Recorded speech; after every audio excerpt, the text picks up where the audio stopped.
சமணர்கள் மற்றும் சமணர் படுகை பற்றிய சில உண்மைகளை தெரிஞ்சுக்கலாமா?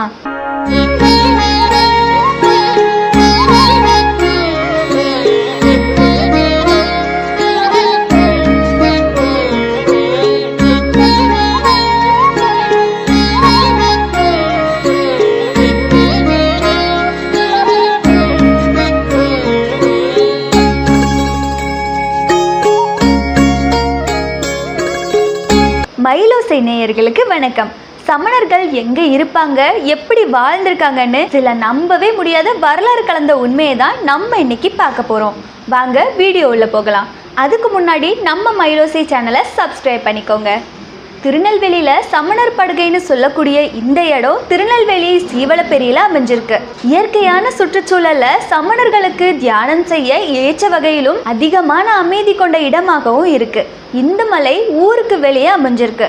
பொதுவாகவே சமணர்கள் தனிமைக்காக மனிதர்கள் இல்லாத பகுதிகளில் தான் இருப்பாங்க அப்படின்றத இந்த மலை முழுவதுமாக உணர்த்துது.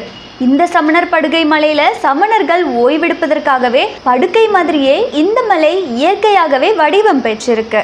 மழை வெயில் எதுவுமே படாத மாதிரி அந்த மலை ஒரு குடை வடிவத்தில் அமைஞ்சிருக்கு. அந்த படுக்கைகளில் பழைய காலத்து விளையாட்டு சின்னங்கள் மாதிரியான வடிவங்களையும் பார்க்க முடியுது. ஆனால் இது என்ன அப்படின்றதுக்கான முழு காரணம் தெரியல.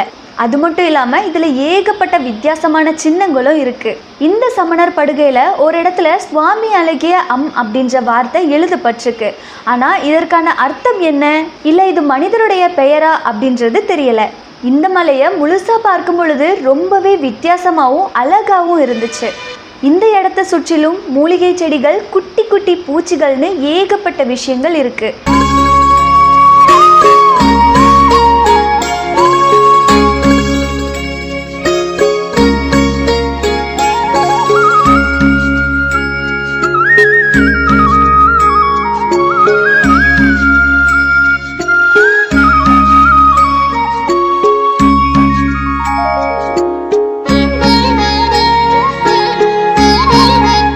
கல்வெட்டில் பூலாவுடையார் கல்வெட்டுக்கள் மருகால் தலை என்ற ஊரில் பூலாமலை என்று அழைக்கப்படும் மலையின் தென்பகுதியில் அமைந்துள்ள குகையில் சமண முனிவர்களுக்கென்று அமைக்கப்பட்ட கற்படுக்கைகள் காணப்படுகின்றன.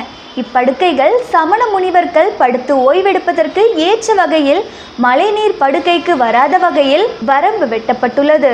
இதன் கூரை பகுதியில் வெண்காசிபன் கொடுமித கல் கஞ்சனம் என்ற வாசகம் தமிழ் பிராமி எழுத்துல பொறிக்கப்பட்டுள்ளது. குகையின் கிழக்கு பகுதியில் முடிக்கப்பெறாத படுக்கையின் அருகில் சுவாமி அழகிய என்ற 8ஆம் நூற்றாண்டு எழுத்தமைப்பில் பொறிக்கப்பட்ட கல்வெட்டு ஒன்றும் காணப்படுகிறது அப்படின்னு விளக்கமா சொல்லியிருக்காங்க. உங்களுக்கும் சமணர் படுகை பிடிக்கும்னா ஒரு லைக் போட்டுருங்க.